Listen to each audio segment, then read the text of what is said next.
who do you want people to become as a result of the experience that you want to provide them, right?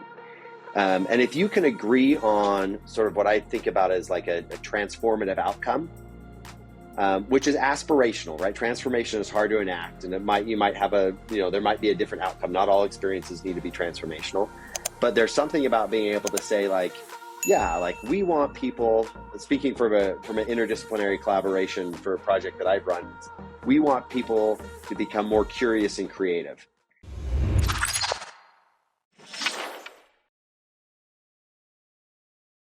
So everyone, I'm super excited to meet with somebody who I think is a design leader. And as I've just said to Mat Duerden, I love design principles. I love everything there is to say about creating great experiences and transformational learning. And today we get the chance to talk about that topic, design, partnerships. And I couldn't be happier to be spending some time with you, Mat. So thank you for making the time today. Oh, no, thank you. I'm really excited to have these conversations anytime. And I think the way that you've framed, and I know the things we're going to talk about, I'm looking forward to it. Super. Well, look, let's dive in. For people who don't know you, you've been teaching and immersing yourself in this concept of design and transformational learning for some time. What is the Mat Duerden backstory? Well, I mean, we all have like various backstories.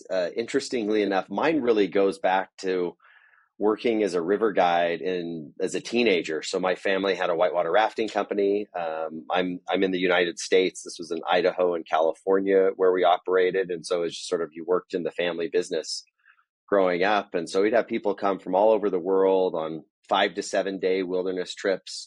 And I had my own personal transformative experiences on the river, in that like it wasn't something that I think I would have self-selected. Like I liked it, but there's aspects of it that were sort of scary and intimidating, cold water and big rapids and, all of those things. But it really helped me gain confidence and sort of a sense of identity of being able to do hard things. And then I'd see similar things happen to people that would come on these trips, right? They would form relationships in really meaningful but pretty speedy ways, right? After a couple of days, just having these like really meaningful, vulnerable conversations with each other, and friendships that would extend after the trip, and people's behavior would come in really stressed and sort of like chill out. And so I think from a pragmatic standpoint, I was just really interested about what was it about this experience? Was it the setting? Was it the perceived challenge? Was it being disconnected from other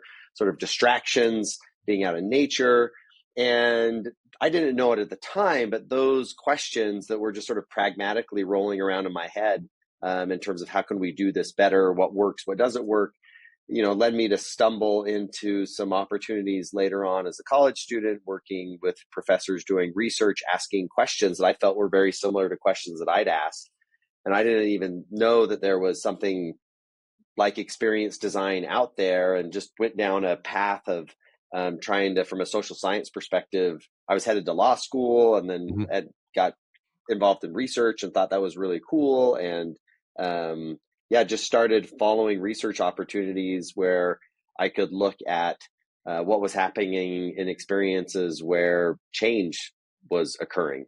And so that led me to look at adolescents in out of school time contexts, and people traveling internationally, and employee experiences and learning experiences. And so I'm pretty context agnostic, but I'm primarily interested in experiences that lead to change, and just trying to understand and unpack those, because I believe that principles that we learn in one context with one type of experience can often be applied in other spaces. So what works and helps people thrive when they're not at work, often those principles can be applied at work, for example.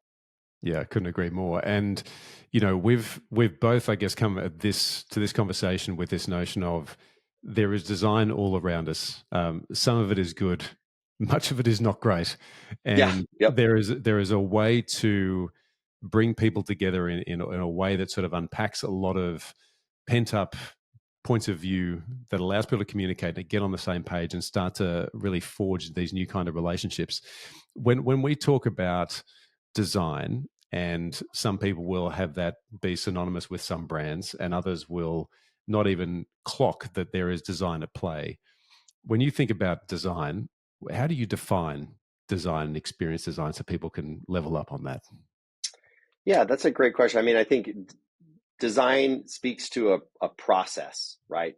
I think especially when we're talking about human-centered design, thinking about what are people's needs, not trying to just step in with solutions, but really understand what is the core need, and then working collaboratively and iteratively to try and test and work over time to come up with a solution that is grounded in people's needs. And there's all kinds of principles and practices and competencies associated with that. But if we think about it in terms of experiences, experiences are individually perceived, right? We're both having the same shared podcast chat experience, but we're different people, and we'll walk away telling different stories about the perceived experience that we've had. So when it comes to experience design, we're the solution that we're offering to people for the needs that they have is some type of experience-based solution, right?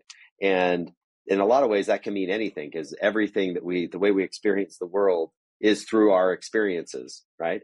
And so we're trying to understand people's needs so that we can then shape what I refer to as the experience scape. Just like if I was a landscaper, I'd shape the landscape with rocks and trees and grass and things. But then as an experience designer, I'm shaping an experience scape with people and relationships and the place and objects and rules and blocking, so that hopefully people will pay attention to it, and then long enough that they have like a sustained experience, and then at the end they'll say, yeah, that was time well spent. I'm glad I paid attention to whatever this thing was, whether it's a podcast, or it's a conversation in a meeting, or it's out to dinner, or wherever, right? All organizations provide experiences internally and externally, and just as you said, many of them are not intentionally designed, right? And so I always tell my students, like my sort of meta goal for my work, especially with my teaching, is to, through the efforts of my students, to increase the overall tonnage of intentionally designed experiences in the world. And there's plenty of raw materials to work with. So when we think about that idea of a lasting impression and the way a memory is cemented so that somebody will actually remark about it or will look back on it favorably, when you think about the key elements of what makes a really fantastic experience, how should someone be thinking about this? Because I can imagine there are people driving on their run right now thinking, you know what, I am trying to work out a way to create great experiences for the people that I serve. Is there a general process that people could follow to try and help flesh that out? Yeah, definitely. I mean, I think that one of the reasons I wrote the book Designing Experiences with Bob Rossman is we felt that there's a lot of great examples of good experience design that was happening in companies, or the importance of experience design, whether that's Joe Pine and Jim Gilmore's Experience Economy, or the Heath Brothers' Power of Moments, or all kinds of other examples of what Zappos and Apple and Disney and folks were doing. But what often wasn't unpacked was like, well, that's great, but if I'm not one of these big companies with a great big budget, like, how do you actually do it? Like, what's the process, right? What's the process, regardless of budget, regardless of context?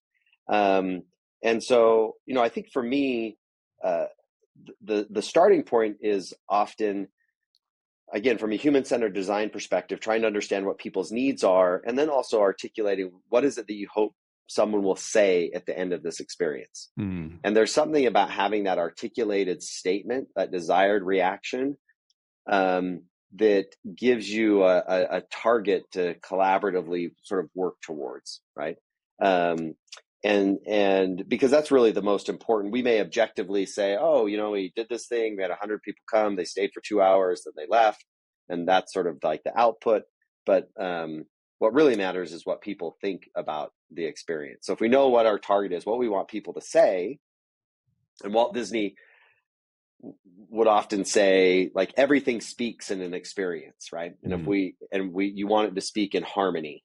And so if you know what you want people to say, like, how do we give them as many nudges along the way towards that end? And then you start sort of backing up and thinking, okay, if somebody is here, we want them to get here and saying this, like, what are both the ordinary and then some extraordinary touch points that we want them to sort of cycle through? Because there's always, whether we think about service touch points or ordinary touch points, you've got to log in, you've got to drive from point A to point B, you've got to, there's usually steps involved, and attention is a limited resource. And so we want people to spend that attention or conserve and preserve that attention. So when we really want to say, now this is the moment we want you to pay attention, that they have that attention left over. So we've got to design all those touch points so they don't get stuck and frustrated along the way, that they can't log in, or they can't park, or they can't do this thing, or that's, these ordinary moments that suddenly become negatively memorable. Mm-hmm. And then to think like, okay, what are those then really extraordinary moments we want to build in? It's funny when we think about trying to leave that impression, particularly with conferences and information that we're trying to push out to people. It often feels to me like there is so much content coming at us all the time that the capacity for us to sort of land the key message and actually want to take it and use it somewhere else. Like in the moment you go, I've got to use that thing. And often happens to me when I'm listening to an audiobook or a podcast and I'm driving. And obviously there's no way for me to easily sort of reflect and jot that down because I'm trying not to have a car wreck. How do you think about this idea of cementing that memory so it can be used? Because, I'm sure a lot of people would be thinking, that was an amazing insight. I think I know in the moment how I can apply that, but in a fleeting second, it's gone again. Yeah, that's a really good point. So a couple of thoughts on this. The way I like to think about sort of the progression to just sort of an ordinary fleeting moment that you pay attention to and then it's gone, versus transformation, right? And like there's some type of change, whether that's capital T, somebody's identity's been changed, or just a lowercase t and they've had an attitude change about something. So first, when we have an experience that evokes emotion, right? You're listening to an audio book and there says something, you're like, oh wow, that's like really struck me as like, like an emotional reaction to that. That cognitively, like that's when our brain sort of pulls that moment out and says, okay, let's remember this, right? There's something there is emotion associated, and that could be positive or negative. And there's lots of things that we recall. Like I recall when that happened, but there's a different flavor when we actually reflect on memories. And so if we want to move something from memorable up to what I think is the next type of extraordinary experience, which would be meaningful, which is associated, there's emotion and insight. There's some reflection work that has to happen. Like there has to be more than like, wow, that was interesting, or wow, that was like sad or happy or whatever. There also has to be an opportunity to reflect enough that we can extract some meaning from that initial emotional reaction. And I think a lot of times as experienced designers, we get nervous or antsy to just give people more stuff or more experiences or more information. And if we just want it to be, if we're just wanting it to be memorable, right? And that they can recall what happened, that might be fine. But if we're really hoping to have it be higher order, there's got to be opportunities, both triggers and opportunities to reflect, so that they can extract insights. So I think that's the first step. I think we have to think about ways to build in time for reflection, as opposed to just like flood people with more stuff. It's interesting because when I think about partnerships, and obviously what we talk about here often is this idea of how do two organizations that appear seemingly disparate, how do you align intention between those two organizations where maybe two of the executives go, actually, if we pooled our resources and came together, we could do something really spectacular here. Yeah. Often in that very early thought, there is zero thought given to, well, how do we then create an experience or communicate the net benefit of us coming together to a consumer, to whoever the person is who's going to benefit from what we do. And I'm curious about how we would do that, and we'll get to that in a second. But when we think about an example of where an experience really had a profound impact on you as somebody who spends a lot of time in design experience? What is your gold standard when it comes to amazing experience? Oh man. Well, I think a couple of things. You have to, there's sort of like a service quality threshold or foundation that has to be met, right? Like I think you expect so if we're thinking if this is happening in a physical space, right, you expect it to be clean, you expect people to be friendly, you expect it to be easy to figure out the basic things, like, and there's research that shows too that if companies try to do sort of fancy stuff or sort of wow people and then don't but aren't doing these things, it just makes people angry, right? Yeah. So you've got to do that. You've got to do that work first. And sometimes I think companies will try to sort of frame themselves as experienced designers or part of the experience economy and just want to do the fancy stuff. So there's got to be that foundational level. So I have a lot of satisfaction when I just see things run smoothly.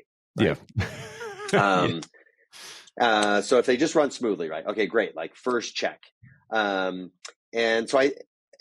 then, a lot of that's transactional, sort of transactional relationships, right? There's the like, give me money and I'll do this, and then you can do this thing.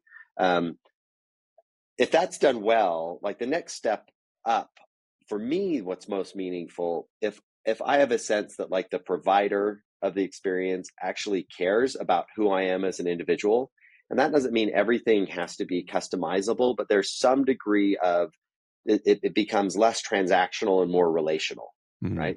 Yep. And there's some really cool research that's led by Dr. Ichik. I should know how to say his name, Ichikov, out of Israel, on high quality listening. And this is just an example of like how you can make this happen. So his team does a lot of research at how powerful it is when people just feel listened to, right? I think one of my favorite studies is bringing people in and saying, hey, you're going to talk to somebody who has the opposite polar perspective on this hot topic issue, right? And so the first person goes and they sort of share, and they ask him like, how do you view this people on the other side of this issue? How do you view their perspectives? And they fill out some information, and then they have like 5 minutes to sort of present their point of view. And then at the end of that, they like would fill out like, now how do you feel about that person's perspective, expecting that they would then come back. But the other person is just sort of a paid actor, and they're either practicing high quality listening, so they're just listening in a non-judgmental way, like verbal sort of non-verbal feedback, down to somebody who's obviously distracted. And what's really cool is the effect of being listened to, like, changes those individuals' perspectives of the other person's perspective or opinion without even ever hearing that opinion, right? They'll indicate like, actually, this other person's much more reasonable than I thought, but they've never even heard the other person say anything, right? Just that they were listened to. And so going back to this idea of like relational experiences, when I have a sense that like I've been seen as an individual in some small way, like I think that's pretty magical for me. And that it depends on the context and what it is, but just having a sense that somebody cared enough to like find out a little bit about me and incorporate that into the design of the experience, I think can be pretty powerful. Yeah, super powerful. I love that. And I'm wondering, when we think about some of the largest companies in the world, and I've heard you speak about this before, where there is, what's known as the Net Promoter Score. It's the idea of would we recommend it to someone else? Fundamentally, is what the question that's being asked. But there is a consistency in the experience, which I think often gives comfort to people as they return back to it. And pick any one of the large brands. We think about that in the Australian context as Bunnings, Home Depot is the equivalent in the US. It's not something that might wow you when you walk in, but there is a certain level of comfort and expectation that you can go there to get just about anything you need to do whatever the job is that you've got at hand, and you'll be able to get the thing you need. And so there's something quite nice about that, and rarely will they let you down in that kind of experience. Yeah. But there is also this idea of this is a long game to play, and there is a very fine balance between how do we maintain consistency but also inspire innovation through that process. Sure. And Yep. often new Yep. companies are brought in to help make that innovation step possible. Yep. So how is that balance managed, do you think, from a design point of view? Because I would imagine that one or two wrong steps in trying to rework it so it's more innovative can actually make it worse in Yeah, time. I think that's a great question, and a couple of thoughts that hopefully I can connect all together.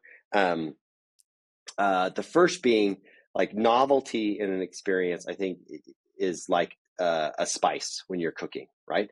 And you want to have the right amount, but it's rarely, you're going to put a bunch of flour and a bunch of eggs and milk, but just like a small amount, right? Like 15 grams of cinnamon or whatever it's going Right. to be, right? You're not just going to dump, because it can make a dish, but too much of it can ruin a dish. And this is sort of how I think, like, novelty can work, right? It's also a really it's hard to sustain, right? If the only reason people are interacting with your brand is because of novelty factors like that, you've got to come up with new things all the time, right?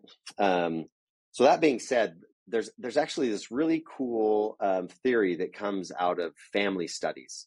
So one of my colleagues, Raymond Zabriskie, who's actually in Australia right now visiting family, his son married an Australian, lives there now. So him, along with some other Excellent choice. colleagues, Excellent yeah, choice. right, Yep. totally. That's what I think. It's just expensive to visit his grandkids. Yeah. But so Raymond studies family recreation and experiences that families have together. And so the theories that he's developed and others have built upon is this idea of core and balance, right? So families have needs for, this is now I'm on the hook to see if I can remember all the parts of this, cohesion and adaptability, right? You need to be a cohesive unit, but also be able to adapt as life circumstances change and ages and all those things, right? So you need both of those. So his theory, which is really well empirically backed up, is that you need core experiences. These are like traditions and rituals that just always happen, right? These are just things that we always know at Thanksgiving we're going to do this, and Tuesday night we do this, and you have sort of these core that form the identity. And then you have balance activities, which are the out of the ordinary novel, right? These are the family vacations or going out to someplace else for dinner, and that the families with the highest level of functioning have a nice mixture or portfolio of those, right? So if you're always just going on vacations and there's no sort of stable, these are ritual things, but every once in a while we'll do this big thing, that's not great. But if you're always just sort of in the routine and not doing other things, and so if we think about Costco is another company that comes to mind, that has great NPS ratings, right? And you walk in the store and it's yeah, this is just like a big warehouse store. But there's some of these consistencies, right? At least in the US, I know what the price point for a hot dog and a soda is going to be. And I can always get the rotisserie chicken at this price point. And Costco's pretty open and transparent, saying we don't make any money off of these, but we're going to hold the line on the price for a rotisserie chicken because people just expect that, right? But at the same time, and because they have a relatively small inventory, you know that there's going to be this curated selection of new stuff, right? And it's I always know there's going to be these things here, but there's going to be this cycle of new stuff. So there's just enough of I trust the brand, and there's consistency, right? Apple's the same way. You got high NPS scores. I trust the brand. I know they're all going to have this design aesthetic. Things are going to be intuitive, but yeah, there's going to be system updates, right? And there's going to be new changes. And if you're really into Apple products, and you're really excited when the developer conference and they're announcing this and this, there's going to have that consistency. And one thing that I think would help more brands with this is if just how I think all brands have a style guide, right? This is our colorways, these are our typeface, et cetera, et cetera. I think more brands need to have a brand experience guide to articulate, regardless of channel, regardless of internal, external, here's the things that are always going to be part of experiences that we provide. And then we can sprinkle in novelty, but here's our core offerings. So people just know oh, when brand X does this, it will feel like this. I remember hearing you on Ryan Hawke's podcast, and you talked about the restroom experience, where there is, and I've forgotten the name of the brand, but it became known for its restrooms, and these are Yeah, very large. Bucky's is one. Bucky's, There's a right? couple, but Bucky's is often pointed out as doing this really, really well. Right, and so the idea of selecting a touch point and then really over rotating on marketing messages and positioning Hmm. so that the basics are done well, but people wouldn't expect in the consideration set of where you're going to go and fill up your car with gas that you would all of a sudden start to think, actually, I think I should do Bucky's this time. And it sort of starts to Yeah, sort yeah. of pervade into I'm your gonna selection. drive 2 miles further so I can go here because I know they have clean bathrooms. Right. Yeah, So I think that's just genius. When I heard you say that, it was that is a stroke of genius when it comes to yeah. trying to differentiate in a very commoditized kind of market. Yeah, totally, right? It's like, they couldn't do that if they weren't also doing just sort of the basic expectations of a service station, right? Mm. But the fact that they're saying like, no, let's elevate this one moment. I've seen that here uh, at my university. So I'm at Brigham Young University in Utah in the United States. And so American football is a big deal here, like American Sure. college football. And one of the things, so I think actually, I have one of our alum, Anna Metcalf, who is over sort of the fan experience for the football game. But one of the things that they've done that is one of these, like, let's just take this moment, which is like often a lot of places doesn't happen, and elevate it. And they do that for the opposing fans. And so if you're sitting in the visiting fan section, BYU is known for having really good ice cream. And so everybody in the visiting fan section partway during the game gets a free thing of ice cream. And the national attention this little thing has done has been pretty interesting, right? Yeah. Because sports are about competition, and and for whatever reason, especially in a highly politicized and polarized place where we are right now in the United States, for whatever reason, just this effort to like, let's give the opposing fans ice cream has done like a huge PR lift for the university. Which has just been interesting. It's just this very simple touch point that seems in some ways like that's sort of weird, but has conveyed this message of like, hey, like as a university, like we are committed to like building relationships across institutions. I think that is just so good. And I want to touch on that again in a second. But before we get to that, tell me a little bit about the common mistakes, because we've highlighted some of the best in class about how organizations have matured their thinking around how design can work. But when we think about the mistakes that organizations make when designing experiences, they're trying to transform and draw notoriety to the brand for all the right reasons. And sometimes it just falls completely flat. Yeah, I mean, What's there's a lot of happening? reasons why it can go south, right? I think we've already talked about just service quality, right? Yep. There's those basic like service expectations. And so you've got to do that well. We talked about like overloading people. I think sometimes I've seen this in learning contexts. I think this happens a lot with travel providers too. But it's just trying to like, and I think this happens to a certain degree with immersive experiences as well, where we're just trying to inundate people with information and sensory stuff. And in the moment, it can be like, wow, this is like really great. But if there's no opportunities to reflect on what happens, you're investing a lot of like input that's probably not going to stick, right? Because we just can't process it, right? We need time to, it's better to do, two meaningful things while you're traveling on one day as opposed to try to do 20. Now, my kids would probably say, I always try to do 20, so I need to listen to my advice better. But you've got to give people time to sort of like process and think about stuff. And I think the last would just be if things don't feel like they harmonize with the brand, right? Like there's got to be, it's got to feel genuine, right? I think especially when we're providing people with experiences, if it feels artificial or it's obvious that it's being done for some other purpose, I think we pick up on that pretty quickly. I think it's got to again, harmonize with the rest of the brand.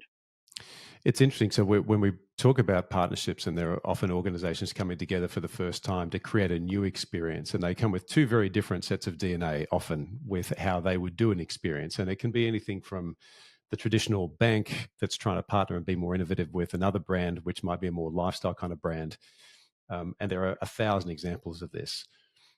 If you were sitting in the middle as an advisor to companies that have said, look, we think there is a strategic benefit in these two brands coming together. Our brand it may as well be apples and oranges, but we can see, and if they've sold you on this idea that the partnership is going to work out quite well and there are benefits to it, how do you guide two brands to come and find that common ground in terms of experience, even if the logic sounds good for the partnership, everyone is behind the strategic logic and the narrative, but when it comes to designing experience for you to pull that together and say, actually, this is how we could communicate this, is there a set of processes beyond we've already talked about that would make sense for companies Yeah, to I think that's a implement? really good question, and let me come at it from an academic perspective, because that's sort of the world that I live in a lot of times. Though I try to get off campus and hang out in the real world too, that's important as well. But on campuses, we often talk about the importance of interdisciplinary work. We want interdisciplinary classes, we want interdisciplinary research,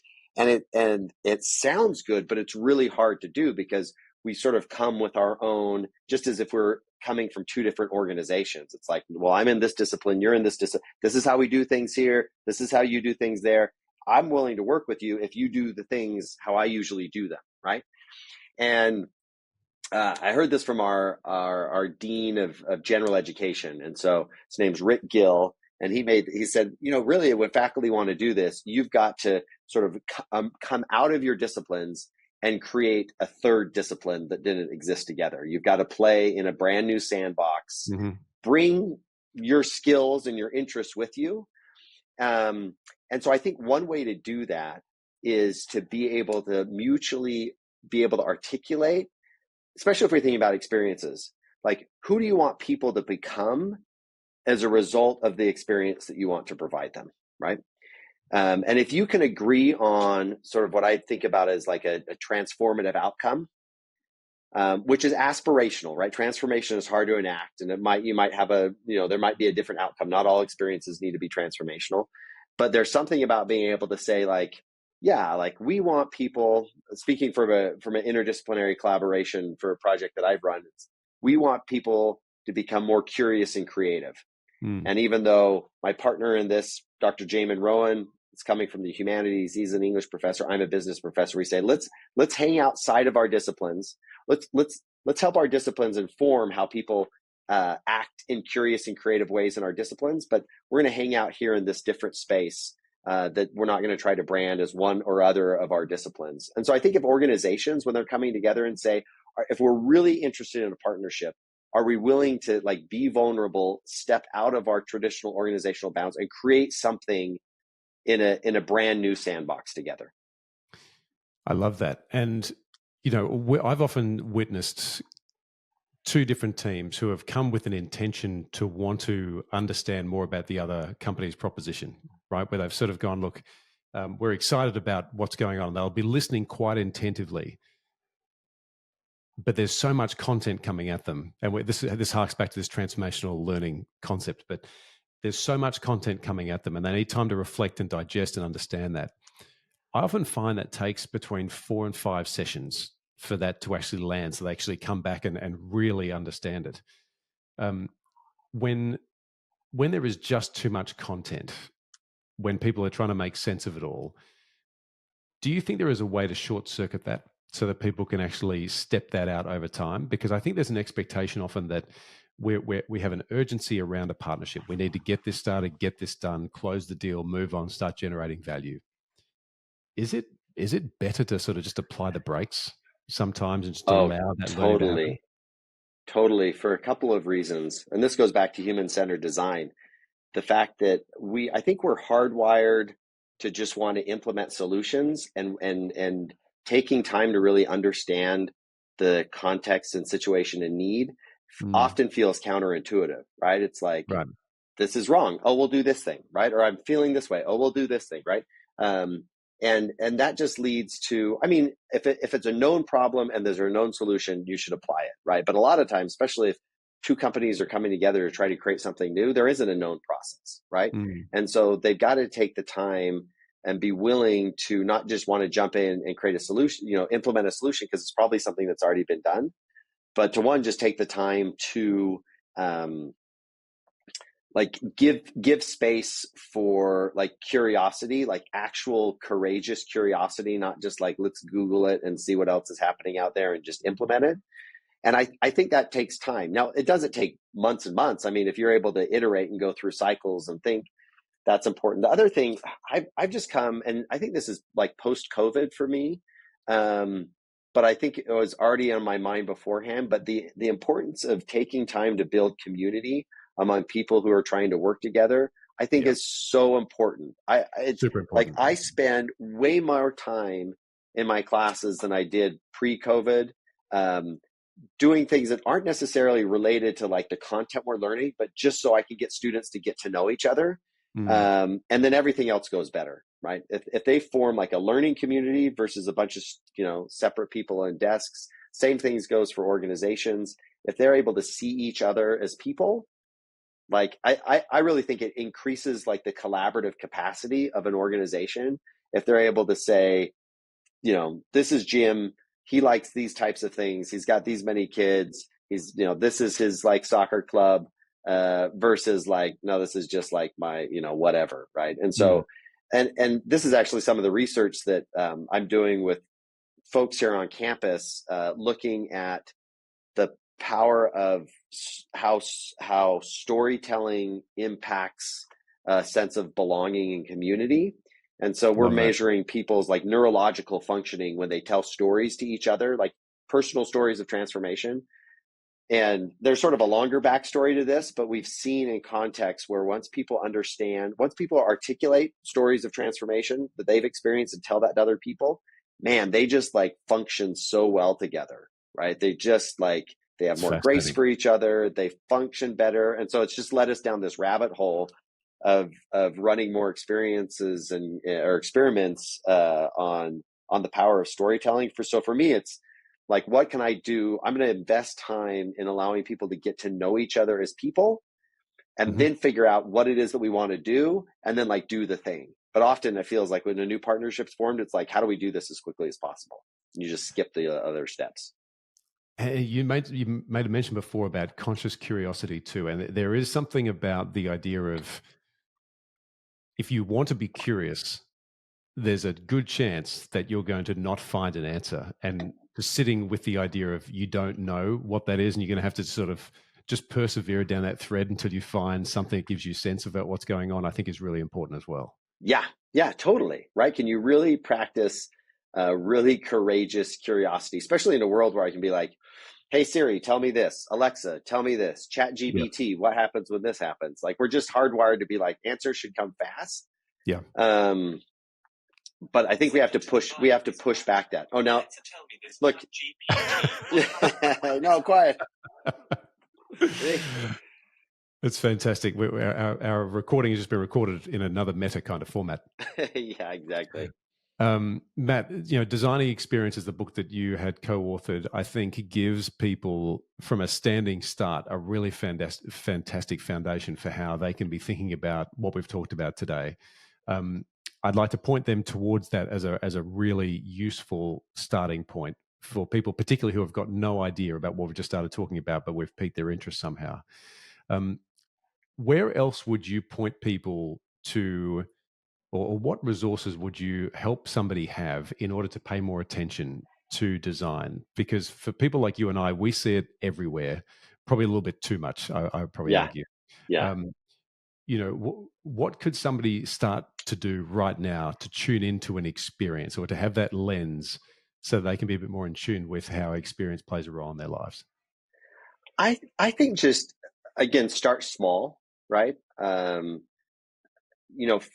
if there is, so I do like at the beginning of the experience design classes that I teach, we do a sprint that I adapted from the Stanford's D School, right? Where students just redesign a a portion of their partner's yesterday, right? So they Mm-hmm. go through this interview process and identify just like what's a part of somebody's day. And I think just thinking introspectively, like, is there a part of your day that just isn't as energizing as others? Because usually what that means is there's a need, an unmet need sort of lurking under the surface. But we all just Right. get in like habits, right? And this could be personal or professional life. It's like, what's that one meeting or that one process at work that is just like, you just sort of, this is how we've always done it. You just grin and bear it and do it. Pick something that's time bound, right? It's like this half hour of my day. And then if it's just you, right, sort of some self empathy, but if there's other people involved, just give space to have a conversation about like, is everybody else feeling like what are we actually trying to do with this time, and just start like tweaking that, right? For me, I'm a really visual person, so whether it's on post-it notes or on a digital collaborative whiteboard space, but just to say like, yeah, if we could just chunk this out, like what are the sort of 6 steps of my morning routine? And for some reason, like seeing that visually, I can say like, this is the one, like this is the hang up, right? Or it's this interaction at work. And then just try to unpack that a little bit and just try different things, because you probably won't settle on the right solution first, but just like, how do I just tweak this a little bit and see what that feels like, and then tweak it this way. But for some reason, like breaking down sort of a macro experience into its more micro parts, I think for me, it just allows you to tinker a little bit more and doesn't seem as overwhelming as like improve my life or make all experiences of the business better. I love that. Matt, we're going to wrap this up with a rapid fire in a second, but I'm curious to ask you about, the world is not in great shape. I think we could probably agree right now on a whole range of different dimensions. And my thesis in being, I guess, what people might call a partnership anthropologist, I love going back in time and looking for those engagements, those conversations, those relationships that had really pivotal impacts on industries. And those stories are often lost in time because they seem like a long, long time ago, but they were foundational. When you think about the role of partnership in business or between big universities or in big industries, what do you think leaders are missing about the potency of partnership right now? Here's what comes into my head, and I don't know why this popped into my head, but I'm a history buff, and I was majored in history, then it was a minor, but I continue to just really enjoy studying history. And one of my favorite historical books is called Team of Rivals by Kearns Goodwin. And in that, she talks about how Lincoln established his cabinet, right? And he focused on bringing in diverse perspectives and people who didn't agree with him. Mm-hmm. And many of whom were like, well, I'm on the cabinet, so I can sort of wrest control from him because he doesn't know what he's doing. But he felt like these are the best people. They might not agree with me. They don't agree with each other, but I want diversity of thinking, and I want people who are smart. And it's just a beautiful story of over time how they came to respect and really in the end venerate Lincoln and were ardent supporters. And I think just that the courage to be able to work with people who are different than us and have different perspectives and push back against the natural inclination to just surround ourselves with people that agree with us all the time. And obviously, like, collegiality is important. And obviously we like being around people that like us, but I think if we want to solve complex problems in the world, we've got to be able to work with diverse groups and diverse perspectives, and the wisdom of the crowd is better when it's more diverse. So this, again, going back to community, we've got to figure out how to build diverse communities of people who want to work together. Yeah, I couldn't agree more. That's a great answer. Let's turn to this rapid fire. It always yields interesting results, and I want to thank you for taking the time to spend it with me today. I know that when we first reached out, I was just so inspired to learn from you, and that has absolutely happened today. And I'm keen for that to continue. So thank you. I've really enjoyed the conversation too. So thanks for good questions and good comments. Yeah, you bet. Okay, so here are the rapid fire. Are you ready to go? Yep. All right. Finish this sentence. Partnership is collaboration and mutual respect. What content are you loving right now?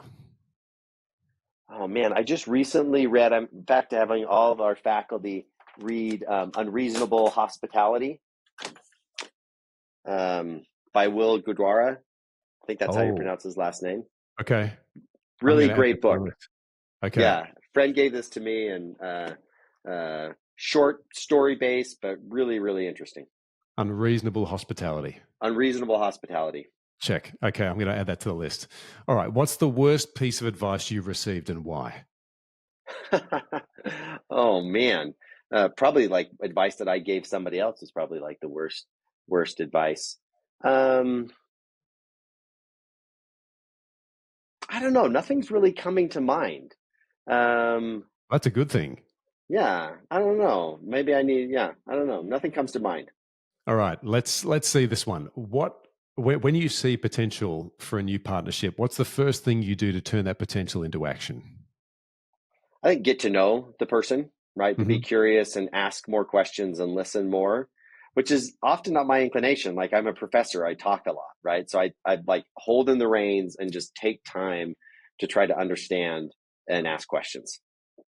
It's interesting, you know, I had Mark Wales on the show, and he is a former Special Forces major, and he didn't even think about, there was no gap between stimulus and response on that question.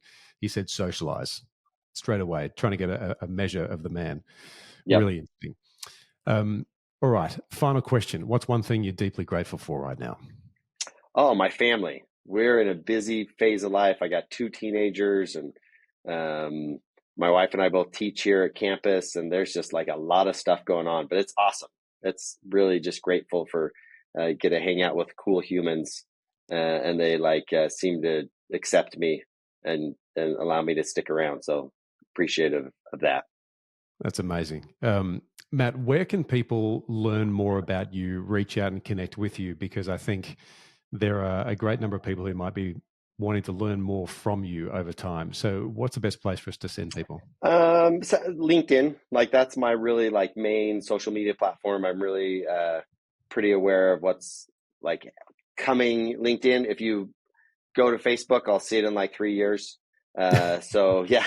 So I mean, I think always, you know, hopeful that our book designing experiences is helpful, and love to connect with people on LinkedIn. I just think that's another thing that I'm grateful for is that technology, there's issues with how we currently interact with technology and social media, but the fact that we can have conversations like this and connect with people around the world, I think that's pretty amazing, right? Going back to this idea of needing diverse conversations and perspectives that, you know, 20 years ago, I talked with people internationally a couple times a year, and now it's a couple of times a day, it feels like. And I love how connected we can be in that way. So I love LinkedIn as my platform of choice to connect with people, and always happy to do so. Awesome. Matt, thank you so much for your time today. And I'm looking forward to our next one. I think it'll be fun. Thanks, Phil. Appreciate it. Hey, it's Phil, and thank you so much for making it to the end of this episode of Partnership Plus. If you're one of the 61% of people who have discovered this episode and you haven't subscribed to the YouTube channel, please go ahead and do that. The bigger the channel, the bigger the guests. Thanks again, and I'll see you in the next episode.